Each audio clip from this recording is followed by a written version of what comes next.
What's up, guys? Welcome to the Thursday Night Football Preview DFS DraftKings Showdown with your host, Andrew Erickson, here from WinDailySports.com. We're going to be diving into this matchup between the Kansas City Chiefs at the Denver Broncos. You got Chiefs favored by -3, so let's dive in. First, we're going to look at the quarterback position. We're going to check out Patrick Mahomes and Joe Flacco. So there's a strong chance that in this game, you're obviously featuring the number one quarterback in the league versus the league's arguably worst starting quarterback.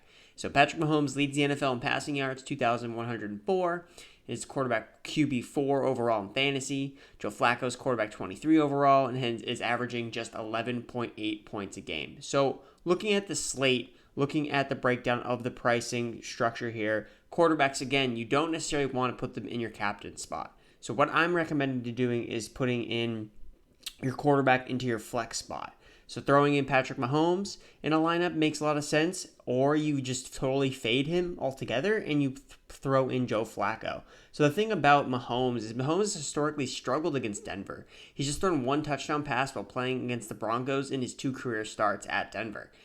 You combine this with the fact that the Chiefs' offense has struggled over the last few weeks. Short week, Mahomes has a bumped ankle, and there's a slight chance that Mahomes maybe doesn't light up the scoreboard in Week 7. Remember, taking down the Showdown slates is really about differentiating yourself as much as possible. So, for this lineup build here, we're going to start with Joe Flacco in the flex, and we'll kind of see where we end up from there. You look at Broncos again, so no quarterback has thrown for more than 260 passing yards versus the Broncos this season, and the Broncos defense has come alive this season so far over the last 3 weeks. The Broncos defense has just generated 12 sacks, 6 turnovers, and just allowed 13 points per game. Meanwhile, you have a guy like Joe Flacco who enjoys a much better matchup on paper. The Chiefs have given up the 7th most fantasy points to the quarterback position.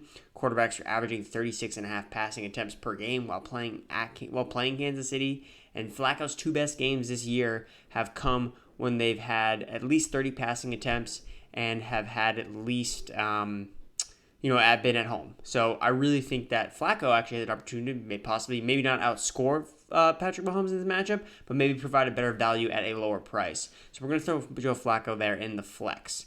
Now moving on along, talking about the running back position, the guy I love and I think that should be in the captain spot for your team in this matchup is the Rolls Royce baby, Royce Freeman. I think that he is the best option in the captain spot for this matchup. He comes in at a better price. So I think that he's not too super expensive, but I think a lot of people are just going to lean towards Lindsey. It makes sense. Lindsey is the more kind of prototypical bell cow in terms of, hey, he's getting the majority of the touches.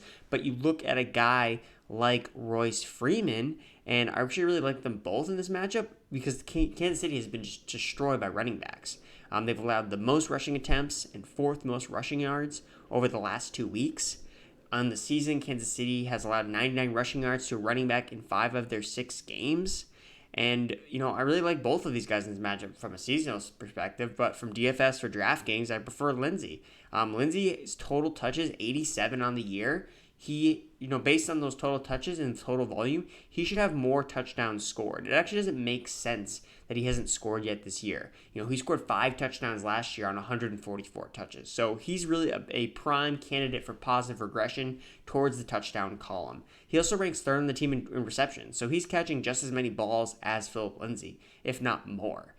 Kansas City has also allowed 30 red zone touches to opposing running backs over the past 4 weeks. So I really like Royce Freeman in there as the main guy to target. For the Kansas City side, again, it's kind of a mess, but I think Damian Williams is the running back to target. The Broncos have struggled against pass-catching running backs. They've allowed the most receptions and most targets to the running back position over the past 2 weeks. So despite and people are going to be off Damian Williams. I think that, a lot of people are going to be kind of hesitant to play a guy like Williams because he saw just a very small percentage of touches. He saw 2 touches last week. But he did lead the running backs in snaps. So again, I wouldn't also deteriorate between Williams and McCoy. I would not play them in the same lineup. McCoy led the team in carries last week, and he leads the team in carries overall and is averaging 5.4 yards per carry. The Broncos are allowing 5.2 yards per carry at home. Moving along to the receiver position. Again, everybody is going to probably be on Tyreek Hill, and that's the reason just to perfectly fade Tyreek Hill. Injury updates for this game. Sammy Watkins is out in this game. So the thing I'll say about that is the upgrade here is Byron Pringle. He's the guy that's seen the most work the last couple weeks in the absence of Sammy Watkins. Sammy Watkins is out in this game, like I said, due to the hamstring injury, so I think Byron Pringle's the guy to target on the Chiefs offense as a offensive piece. Another guy I also really like is DeMarcus Robinson. So if you don't decide not to go with Pringle, you have that extra salary, you can throw in a guy like DeMarcus Robinson, who got a grand total of 0 points last week. Put up the goose egg, and we all know that a lot of times people fade goose eggs right after that. The reason also I like fading Tyreek Hill is because you look at his numbers, he's never surpassed 70 receiving yards versus the Broncos in 5 career games. Watkins, however, had then surpassed the Broncos. He had done 100 yards twice. So that's why I like the role of a Byron Pringle or DeMarcus Robinson in this matchup over guys like Tyreek Hill and Mecole Hardman, who are more likely to kind of take each other's role a little bit, especially with Tyreek Hill coming back. So I think that Mecole Hardman's not going to see the field as much. So DeMarcus Robinson and Byron Pringle are my 2 Chiefs receivers that I really like in this matchup for the Showdown slate.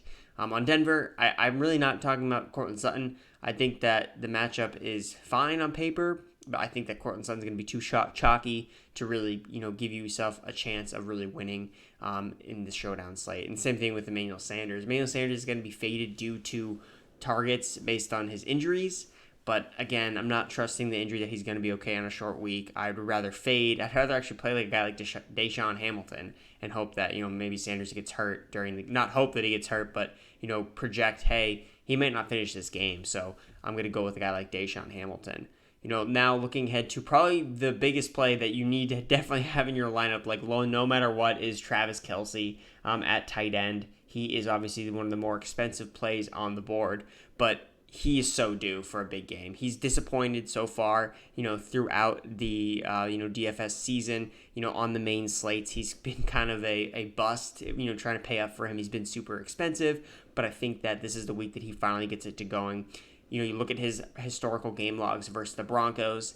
In his last 5 games against Denver, he's averaged almost 12 targets, 8 receptions, 110 receiving yards, and he scored almost every time he's played the Broncos, he's almost scored a touchdown.